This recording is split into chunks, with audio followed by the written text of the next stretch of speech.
Today we are going to do the Puja of Mahavira, and we never had this Puja before.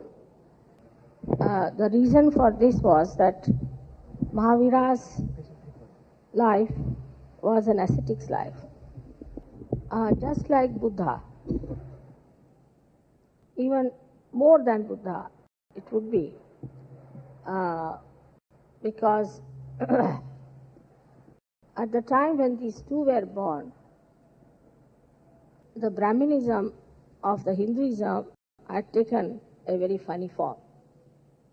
People had become extremely ritualistic, and they're worshipping all kinds of stones and all kinds of things instead of worshipping only the Swayambhu. Let it be open.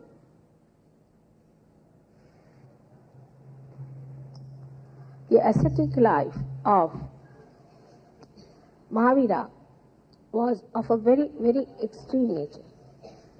He was the one who was born in a clan of warriors, Kshatriyas, and then he was also married. Also he had a daughter. And then he decided, because he knew he had to do the work of the divine, he decided to take a sannyasa. So he took the permission of his brother, because his parents were dead. He was a king, so he gave up all his material wealth, everything, and he became a complete sannyasi. And he left his family, left his house, everything behind, and went alone with a little bowl for begging alms. And the people who joined him were very few. And he asked them that you have to also become ascetics, munis. He was the reincarnation of Saint Michael. And he resides on the left side, on the Iranadi. And he looks after the whole of it, right from Muladhara onwards up to the Sahasrara. So Saint Michael was born as Mahavira, meaning the greatest warrior. But when he was born, the whole place got a lot of prosperity. That's why he was called as Vardhaman to begin with.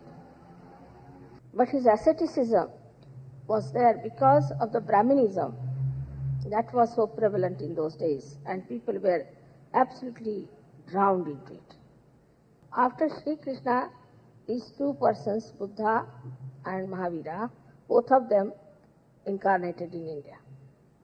As you know, their history is very far out, because they were the children of Rama, and they were two twins called as Love and Kush. So Rama led a life of a very great king, benevolent king, and of lots of limitations, Maryada Purushottama. Because of that, people became extremely serious and also very closed because of Rama's following.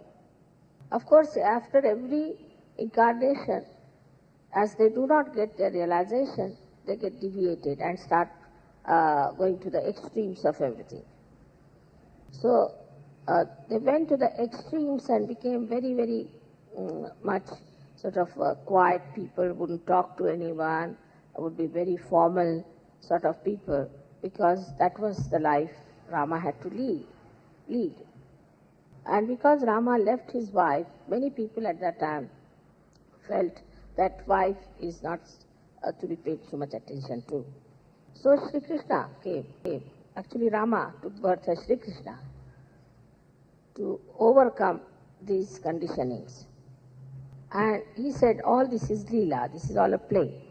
And that it is a play, and you should have pure heart, and you can play about. There is, as long as you have pure character, nothing can go wrong if you mix up with people freely. So after Sri Krishna, people started becoming very licentious and permissive.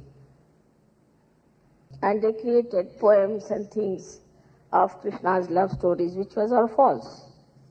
because he lived with Radha at the age of 5 or 6 years and in the Gokul. So all these false stories about him were used for the licentiousness of the people. So now the situation was such that the whole place was getting completely drowned into immorality. The priests, the Brahmins themselves had become extremely immoral and were indulging into all kinds of corrupt practices. Not only that, but they took to tantric manifestations of using spirits and things like that, and became very self-indulgent. At that time, Lord Buddha and Mahavira were born to decondition people from this kind of an extreme behavior. Because whatever the incarnations tried, people always went to the extremes. So they found out that people were very much indulgent in killing animals and eating flesh all the time. And if you eat too much of flesh and all that, you become a right-sided personality. And so then you become very aggressive and start killing others. Moreover, the people who were very much attached to their family or to their children and all that would not do the work of the divine. And it was a very intensive work which he had to do. So he made very strict rules, as Moses did. He said that nobody should kill any animal and eat it, first of all. Those who are becoming the munis or the bhikshus should not even go on any bullock cart, should walk bare feet, should not even wear shoes. They should shave their head completely, should have only 3 changes, three dresses with them of a big tunic-like thing. Whether it is sun or rain, they should not use any umbrellas. They should eat before 6 o'clock, before the sun sets. They should sleep only for 5 hours. And all the time meditate and ascend and then try to do the work of the divine. Then only they can do the work of the divine. After they get the realization that he called as Kevala Gyan, only the knowledge, only knowledge, means pure knowledge. They will develop Samyak Darshan, means integrated personality and all the collective consciousness. He talked of all these things. But as he belonged to the left side, he has described hell very clearly. Fundamentally, basically, there are 14 hells according to him. And it's horrible to read all that, what he has described about hell. Because he wanted to tell people that if you do all these wrong things, you will go to hell. And he talked about not about form God, but formless God. Because he didn't want people to again start ritualism, but get to right to the position where they could get their self-realization to cleanse themselves. So you can imagine how difficult in those days at Mahavira was even to be one of the candidates for self-realization. It's frightening for you. That's why I never had this puja. Because to do all these things, first of all, and to become absolutely pure, then only he would give realization. I wonder how many got realization. But the way he made rules for people was so strict. Nobody would have followed him.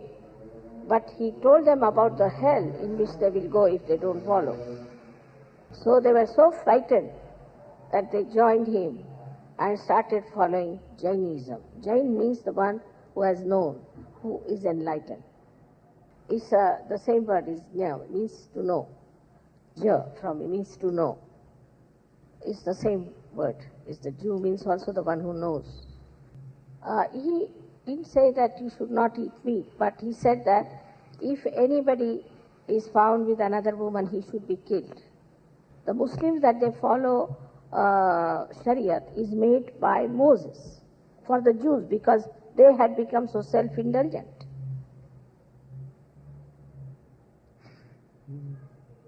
The Shariat that is followed by Muslims is made by Moses for the Jews because when he brought those 10 commandments, he found the Jews were indulging into all kinds of nonsensical things.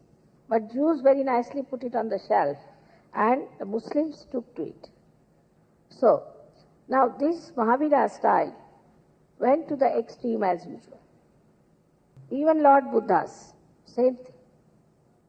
Mahavira was the one who said that you should not kill any animal. So now in India we have people who are absolutely abstaining from even killing bugs and killing even mosquitoes. How far human beings can go to stupidity can be seen from this. Nowadays there is a custom very common in India that they get hold of a Brahmin, put him in a hut and put all the bugs inside. And when these bugs have got completely fed up with the drinking of the blood of this Brahmin, they just drop out. Then this Brahmin is paid a big amount by the Jains who have lots of money. They are vegetarians to such an extent that they don't want to go to the bathroom, but they go on some sort of a open space that no animal should die. Such ridiculous things they do. And in doing all these abstinence and all that, they are extremely money oriented. Jains are just like Jews in India. Jains and Jews are the same in their money orientation. So the Jains won't kill even a bug or a mosquito, but they don't mind harassing a man up to his death for their 2 rupees. So this extreme temperament is seen in every religion. And that comes because human beings start moving like a pendulum from one end to another. And incarnation comes in, tries to bring them in the center. But again they start moving on the other side. They cannot remain in the center. This is the problem of the human beings. And this is why all religions look so funny. When you see the way the Jains are, you are surprised and can't believe how stupid they are. Educated people, doctors. But they never know that. They never understand that they are stupid. So this is the story of Mahavira, where he has tried to bring in a kind. You shouldn't get up and walk when I'm talking. All right, tell her in this.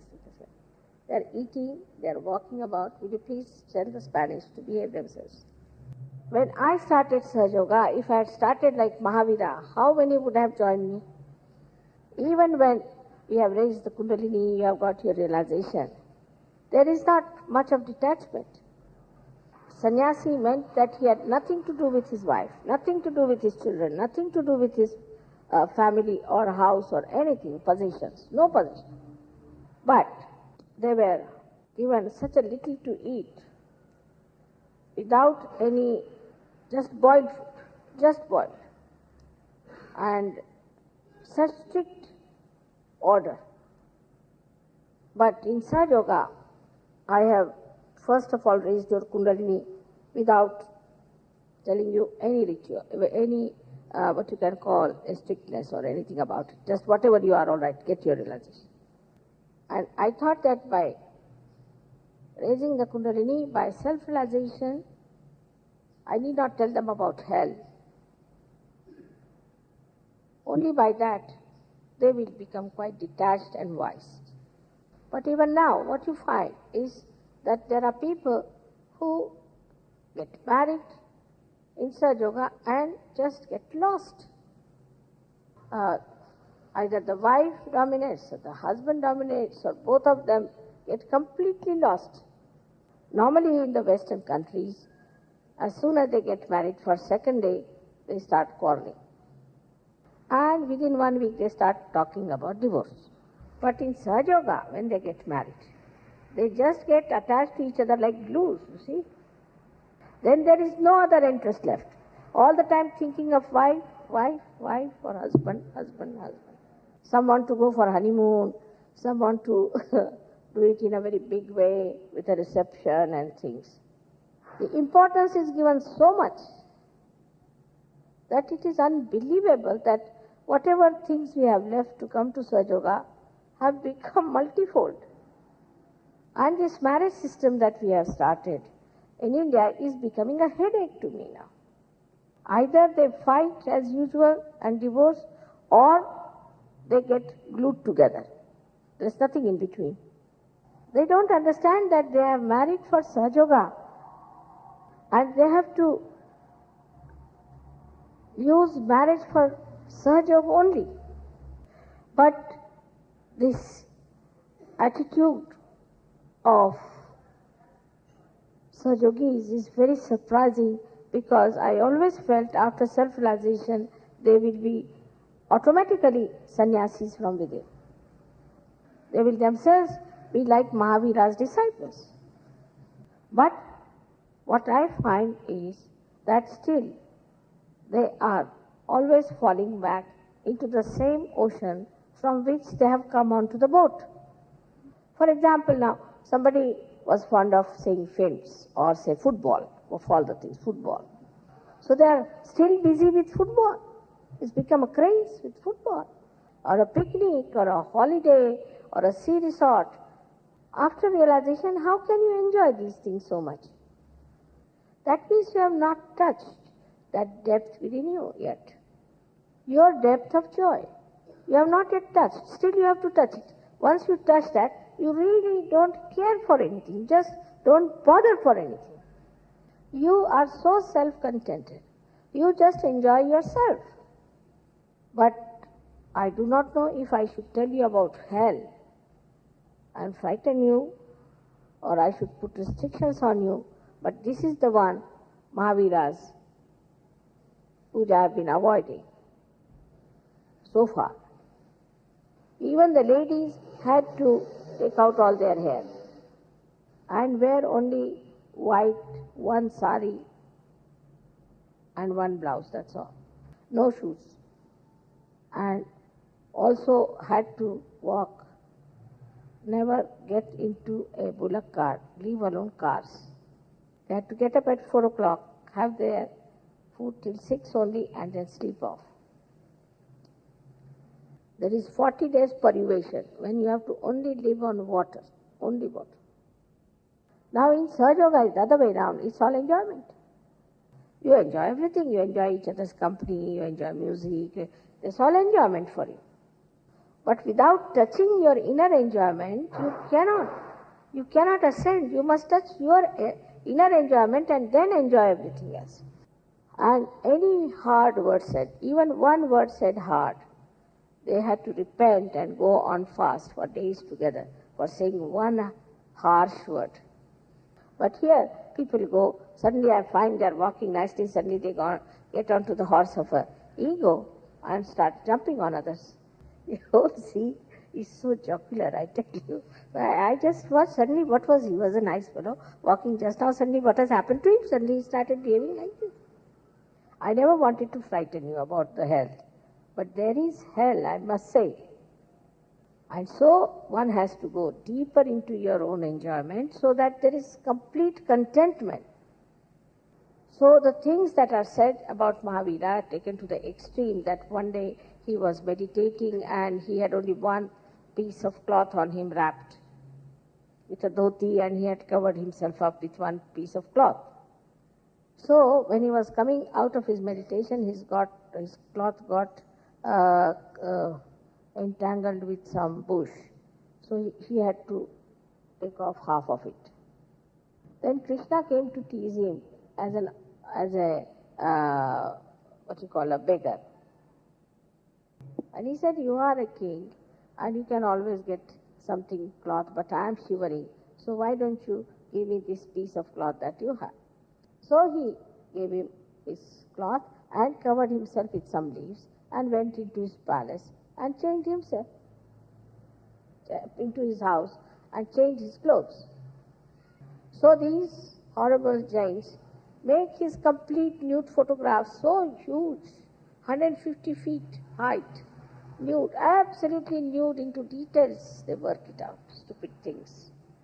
There are followers of his, so-called, he never had such followers, but they call themselves as Digambaras, means they do not have cloth, but their cloth is all the directions, Digambar. Directions are their cloth. And they walk on the streets, walk everywhere in the villages, absolutely nude. I mean, horrible things people do in the name of Mahavira. Now, as you have got realization, I'm sure you won't go to that extent. But still, you must learn to have self-discipline.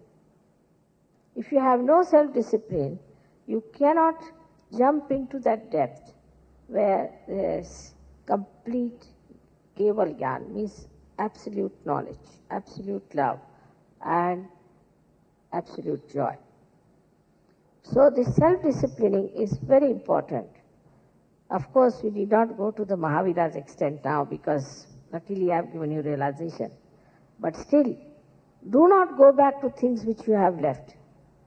As men also do stupid things, also women do it in Sahaja Yoga, which is surprisingly, people told me that they carry so many makeups with them to India. What is the use? I just don't understand. For Indians it is useless, and it is absolutely useless for you also. You are saints. There is no need to load yourself with so many things unnecessarily. So if you again indulge into the same nonsense that you have been doing, going to the hairdresser or looking funny in the hair, all sorts of things if you do, then what's the use of coming to Sahaja Yoga? Or following any fashion and these things. If you have to do the same thing again and again, it is better you don't come to Sahaja Yoga. That's all I can say. I cannot say like Mahavira, that you shave your hair or you wear just a white sari. But I can only say that try to detach yourself.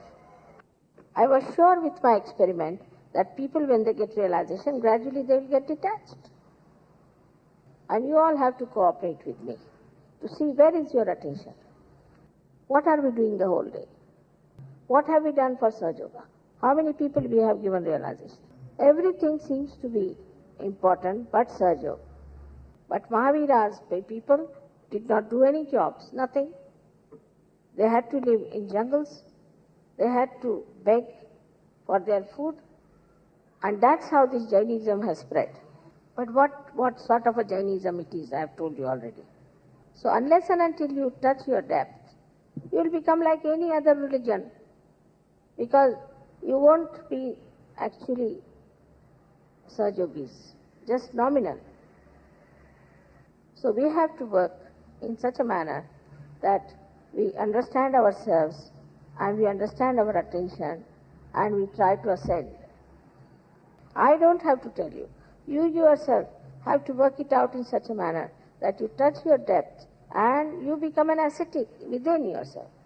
Then only you will be really doing the divine work properly, with proper understanding. Sahaja Yoga is the integration of all these great prophets and these incarnations. So I have to tell you that whatever were your conditionings and all that, to get rid of them, you must get out of this ocean of illusion.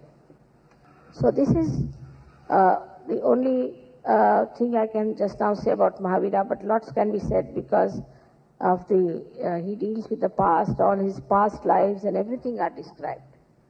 But that is not so important. What is important is what is today, the present. I hope my lecture goes into your head and settles into your heart.